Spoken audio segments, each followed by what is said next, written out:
Comment va-t-il? Écoutez-moi ça, Thomas Tonio, comme d'habitude. Aujourd'hui, j'ai une grande annonce à vous faire. J'ai repris les animés. Oui, ça mérite une célébration en fait. Parce que ça faisait longtemps, j'avais mis une petite pause. Je vous expliquerai peut-être dans une autre vidéo, peut-être même que je vous expliquerai là, parce que ça correspond à la situation actuelle. Mais j'ai commencé Fire Force, merci, applaudissements s'il vous plaît. Merci. Et oui, merci à la suggestion des potos, vous-même vous savez, les bisous sur le front, vous vous reconnaîtrez. I love you, we love each other, relationship, tout ça. Donc oui, j'ai commencé Fire Force. Et oui, je continue à regarder Fire Force. Malgré le fait que je considère qu'il n'y ait pas de personnage clairement salade, tomate, oignon, séquestrable. Oui, parce que... oui. Il n'y a pas d'Itachi, il n'y a pas de Gaara, il n'y a pas de... Oui, enfin, il n'y a pas de cuteness. Mais les persos sont stylés, ok, on va se détendre. Les personnages sont bien, ils sont intéressants, ok. Parce que j'apprécie quand même ce que je vois. La preuve, c'est que je continue à regarder. Et franchement, l'histoire est captivante. C'est-à-dire que tu as envie de savoir ce qui se passe, tu vois pas. Déjà, l'univers de base, t'es dans la compassion. Parce que tu te dis clairement, j'ai pas envie de vivre dans ce monde. Parce que les histoires de torches humaines, moi, ça me... Non, vraiment pas. Mais c'est intéressant, parce qu'au fond de toi, tu te demandes, mais c'est quoi le contexte? Comment ça a commencé? Tu veux savoir au fond de toi, tu veux savoir. Donc du coup, tu es là, tu as grippé parce que tu te dis, à un moment ou à un autre, on va découvrir d'où ça vient et pourquoi ça a commencé et qu'est-ce qui s'est passé au départ. Et donc du coup, tu es là, tu as grippé quoi. Donc du coup, il n'y a pas vraiment besoin de personnages cultes, parce que bah, l'histoire quand même, elle a une base intéressante. Et puis on va pas se mentir, les scènes de combat sont pas mal. Bah, franchement, les petites scènes, bon moi j'ai toujours eu un petit faible pour l'élément du feu, hein, bélier, vous savez. Anyway, mais ça fait plaisir à voir les petites scènes comme ça. Bon, écoute, génération Michael Bay, ok? Génération Michael Bay, ralenti, explosion. Et puis, la majorité des persos ont toujours leurs petites scènes de combat. Et donc, du coup, si tu aimes un personnage en particulier, tu sais qu'il va avoir une petite scène de combat. Bon, maintenant, j'espère pour toi que tu n'aimes pas la sœur, parce qu'elle est religieuse, ok? Elle ne se bat pas. Voilà. Faut l'aider et tout ça. Bon, elle a l'air d'avoir une histoire un peu dark, une petite histoire un peu... Mais il faut la sauver, voilà. Et là maintenant on va glisser dans les choses qui fâchent, parce qu'il y a quand même quelques petites choses qui fâchent. Bah il faut bien, jusque là tout va bien, mais il y a quand même des trucs qui piquent. Parce que oui, certes, je regarde la série, tout ça, j'ai fini la première saison, là je suis sur la deuxième, tout ça. Mais là je commence à avoir du mal à suivre, c'est-à-dire j'ai du mal à regarder, parce que bon déjà... Il y a Jujutsu Kaisen qui m'appelle à côté, vous voyez, il y a d'autres trucs, il y a One Piece qu'il faut reprendre, donc il y a d'autres choses qui m'appellent, et puis on va pas se mentir, Netflix aussi a quelques petits animés qui m'intéressent, il y a les épisodes de Godzilla. Bref, il y a pas mal de trucs qui sont en train de glisser, puis en plus maintenant ils ont mis les X-Men, tout ça à l'ancienne là sur Netflix. Donc vous voyez, je suis dans une pente, voilà, je suis en train de glisser lentement dans l'abysse, et je vais pas vous mentir, il y a des trucs qui me stoppent. Des personnages féminins. Once again.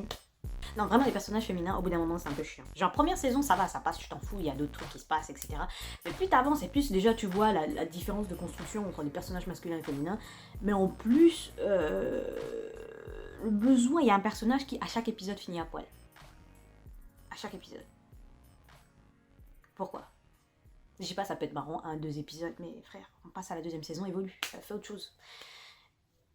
Les Yamete, ça va. Ok, on a vu, on a apprécié. Évoluons, essaye de... Vas-y, c'est chiant. Voilà, parce que malheureusement pour toi, ton public n'est pas uniquement masculin. Cette époque est révolue, tu vois, il n'y a pas de...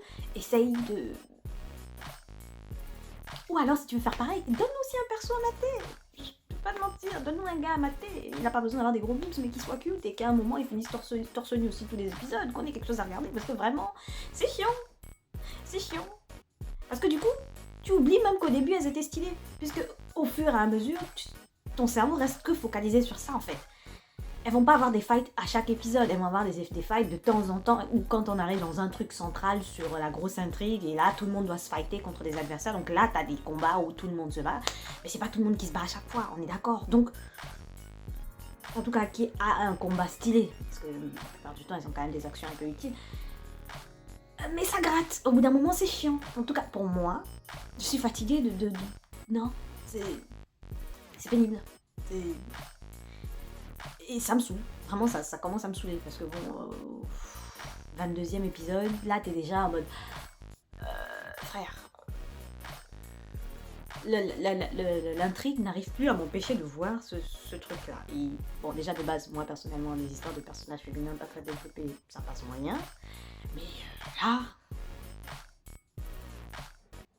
pas continuer à regarder, je veux juste savoir comment ça se termine. Mais ça a fait que la note de la série, elle a chuté quoi, on va pas se mentir. Vraiment, honnêtement, heureusement qu'il y a l'intrigue déjà entre les deux frères, là, le personnage principal et son petit frère qui veut retrouver, et qui a le petit côté, ouais, tu veux quand même connaître le mystère des torches humaines, comment ça a commencé, et surtout, pourquoi est-ce que... Bref, je vais pas vous raconter toute l'histoire, mais bon, bref, le mystère des torches humaines, là. Et c'est chiant. C'est chiant parce que ça gâche toute l'intrigue, ça gâche toute l'histoire, parce que toi, du coup, tu passes au-dessus d'un truc, mais quand c'est répété à chaque épisode, à un moment ou à un autre, même si tu n'as pas envie d'être focalisé là-dessus, on va pas se mentir, c'est là. Du coup, la note est descendue à 13. Ah, ils perdent quand même 3 points, hein, c'était 16. Au début, quand j'ai commencé la série, ils étaient à 16. Puis ils ont perdu 3 points, parce que vraiment, je suis désolée, frère, non. Le besoin de... Je dis pas, mais à chaque épisode, non.